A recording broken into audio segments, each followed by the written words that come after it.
তো বন্ধুরা, আজ আমরা খুবই গুরুত্বপূর্ণ একটা বিষয় নিয়ে কথা বলবো। ঠিক আছে? সেটা হলো আমাদের এই 21st সেঞ্চুরিতে কোন কোন কাজগুলো বা কোন কোন স্কিলগুলো আমাদেরকে শিখতেই হবে, না শিখলে চলবে না। মানে যতই এআই আসুক বা রোবট আসুক, ঠিক আছে, কিন্তু আমাদের এই স্কিলগুলো শিখতে হবে। সেগুলো কি কি আমি ডিটেলসে বলছি। দেখো, এক নম্বর হচ্ছে কমিউনিকেশন স্কিল, তোমাকে শিখতেই হবে। তারপর হচ্ছে লিডারশিপ স্কিলস, এগুলো আমি বলে দিচ্ছি প্রথমে, তারপরে ডিটেলস আমি বুঝিয়ে দিচ্ছি। তারপরে হচ্ছে problem solving skills, decision making skills, time management skills, self improvement skills. এই স্কিলগুলো তোমাদেরকে শিখতে হবে। আরো অনেক কিছু স্কিলস আছে যেগুলো শিখতে হবে, কিন্তু এগুলো ভেরি ভেরি ইম্পর্টেন্ট, এগুলো আমাদেরকে শিখতেই হবে। প্রথমেই যেটা নিয়ে কথা বলবো সেটা হচ্ছে কমিউনিকেশন স্কিলস। কমিউনিকেশন স্কিল মানে কি? অনেকেই এই কমিউনিকেশন স্কিলটাকে মানে ইংরেজি ভাষা শেখাটাকে কমিউনিকেশন স্কিল বলে এমনটা ভাবে, কিন্তু এমনটা নয়। কমিউনিকেশন স্কিল মানে হচ্ছে যোগাযোগ ব্যবস্থা। মানে তোমার থটস, তোমার চিন্তা ভাবনা, তোমার ফিলিংস, তোমার ইমোশন একটা অন্য ব্যক্তির কাছে পৌঁছে দেওয়াকে কমিউনিকেশন বলে।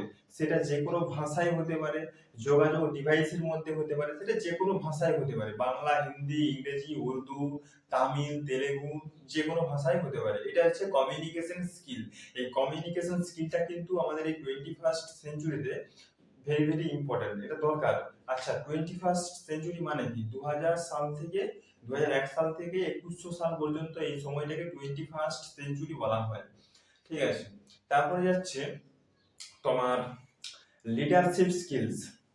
তুমি যেখানেই কাজ করো না কেন, অফিসে করো বা যেখানেই কাজ করো, তোমার নিচে যে কর্মচারীরা থাকবে তাদেরকে পরিচালনা তোমাকে করতে হবে। তো তোমাকে একজন লিডার হতে হবে।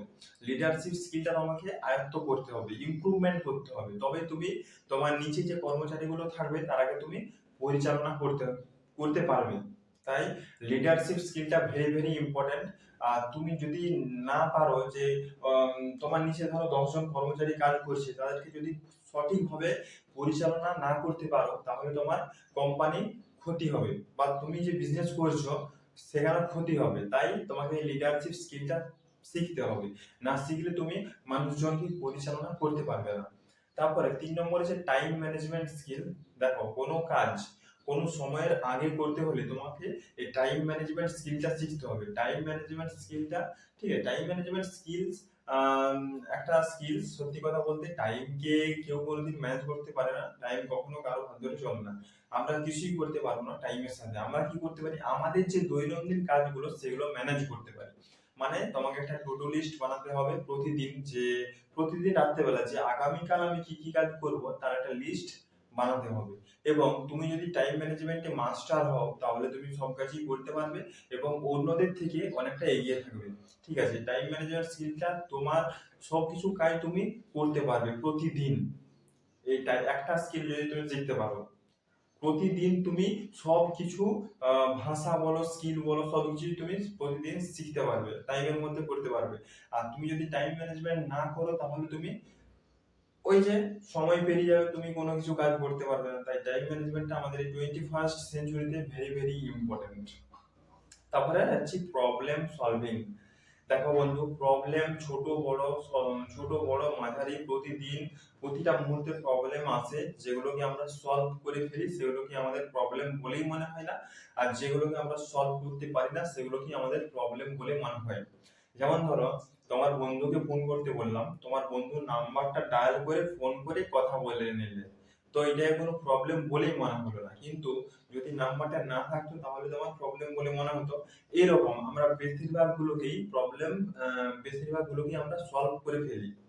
ঠিক আছে? আর যেগুলোকে আমরা সলভ করতে পারি না সেগুলোকে আমাদের প্রবলেম বলে মনে হয়। তারপরে হচ্ছে ডিসিশন মেকিং। এটাও একটা ভেরি ভেরি ইম্পর্টেন্ট। আমাদের প্রতিদিনই সিদ্ধান্ত নিতে হয়, ছোট বড় সব ধরনের সিদ্ধান্ত নিতে হয়। না সিদ্ধান্ত নিতে পারলে আমাদের ভুলভাল কাজ হবে।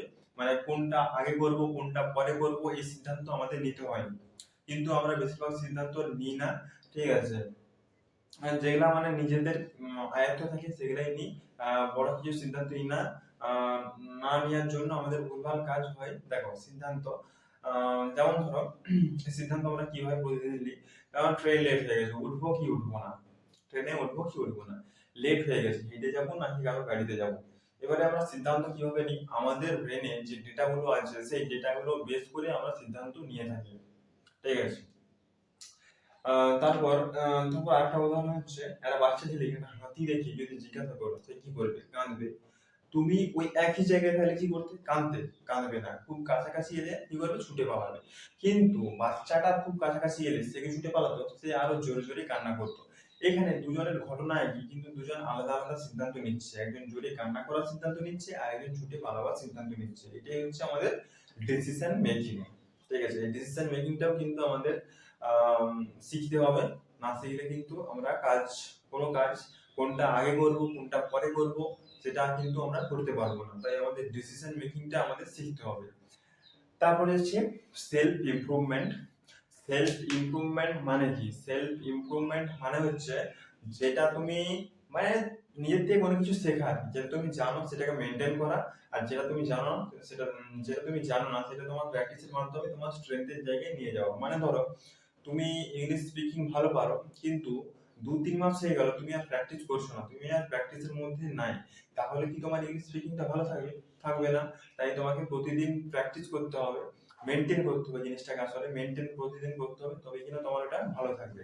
তাই তুমি যেটা জানো সেটাকে মেনটেন করো, আর তুমি যেটা জানো না সেটাকে তোমার প্র্যাকটিসের মাধ্যমে তোমার স্ট্রেংথের জায়গায় নিয়ে যাওয়া। মানে আমি ভালো পারি ওই জায়গায় নিয়ে যেতে হবে। ধরো তুমি এমএস ওয়ার্ড জানো না, তো তোমাকে প্রতিদিন প্র্যাকটিস করতে হবে, প্র্যাকটিস করে তোমার ওটা স্ট্রেংথের জায়গায় নিয়ে যেতে হবে, মানে আমি ভালো পারি ওই জায়গায় নিয়ে যেতে হবে, ঠিক আছে।